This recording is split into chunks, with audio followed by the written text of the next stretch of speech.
Assalamualaikum warahmatullahi wabarakatuh. Perkenalkan, nama saya Sri Jara Parisya dari kelas 11 6. Di sini saya akan menjawab pertanyaan refleksi diri pelajaran kimia yang sudah diberikan. Berikan penjelasan seberapa besar usaha yang telah kamu lakukan selama 1 semester ini dalam belajar kimia bukan hanya saat ulangan namun setiap hari. Jawaban saya dari pertanyaan pertama adalah upaya yang telah saya lakukan dalam pembelajaran kimia itu saya biasanya mengulang materi setiap 1 hari seminggu selain di luar jam pelajaran. Dan juga biasanya saya kalau ada ulangan saya membaca ulang materi sampai saya paham. Setelah kamu menjelaskan pertanyaan nomor 1, berpikirlah dengan strategis dan nyata secara sistematis upaya apa yang kamu akan lakukan demi memperbaiki pembelajaran kimiamu ke depan. Jawaban dari pertanyaan kedua saya adalah saya bisa dengan menambah jam pelajaran saya dan juga bisa mencoba latihan soal dari YouTube atau media online. Jika saya tidak mengerti materi yang telah dipelajari, saya akan menanyakan caranya kepada teman yang sudah paham dan juga guru. Dari pembelajaran selama 1 semester, konsep apa saja yang kamu belum dan sudah memahaminya? Berikan penjelasan secara spesifik dan jelas. Jawaban dari pertanyaan ketiga saya adalah dari bab 1, struktur atom dan sistem periodik unsur.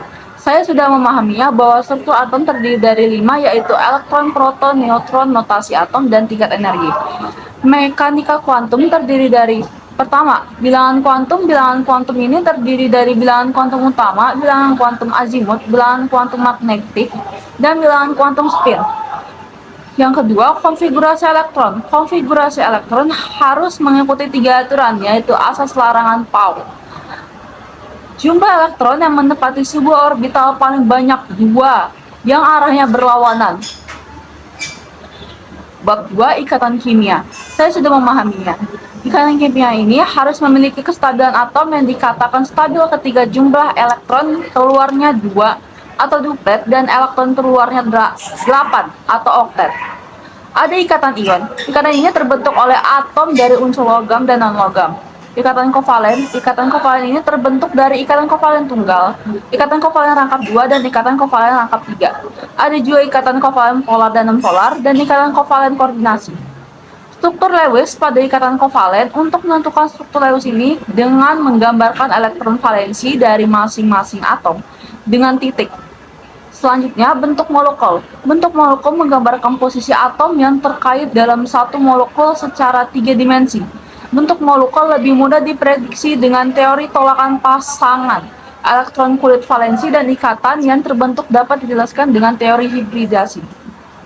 Teori hibridasi adalah proses penggabungan orbital-orbital atom membentuk orbital baru yang disebut orbital hibrida. Gaya antar molekul. Gaya tarik-menarik muncul antara komponen positif dan suatu molekul dan komponen negatif dari molekul lain. Terdiri dari gaya van der Waals, ikatan hidrogen, gaya dipol-dipol, gaya dipol terimbas, dan gaya dipol sesar. Bab 3, stokiometri. Stokiometri bisa diartikan pengukuran atau perhitungan matematis dan dari reaktan dan produk sebuah reaksi kimia. Rumus empiris dan rumus molekul. Rumus empiris merupakan rumus yang menyatakan perbandingan terkecil atom-atom yang menyusun suatu senyawa. Untuk menentukan rumus empiris suatu senyawa atau molekul, kita perlu mengetahui presentasi massa unsur-unsur dalam senyawa tersebut. Rumus molekul. Rumus molekul yang menyatakan jumlah atom-atom dari unsur yang menyusun satu molekul senyawa. Jadi, rumus molekul menyatakan susunan seberapa dari sebuah molekul zat. Reaksi pembatas, reaksi hasil, dan reaksi pemurnian. Bab 4, hidrokarbon. Hidrokarbon merupakan suatu senyawa yang terdiri dari unsur karbon dan unsur hidrogen.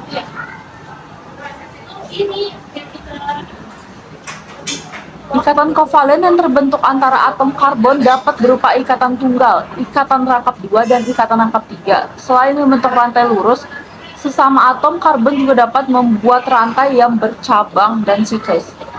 Bab 5, termokimia. Dalam bab ini saya sudah memahaminya bahwa kalorimeter adalah alat untuk mengukur jumlah kalori reaksi, yaitu kalori yang diserap atau dilepas dalam suatu reaksi. Biasanya reaksi yang terjadi adalah reaksi eksoterm, berdasarkan asas Black di mana kalori yang dilepas sama dengan kalori yang diserap oleh lingkungan.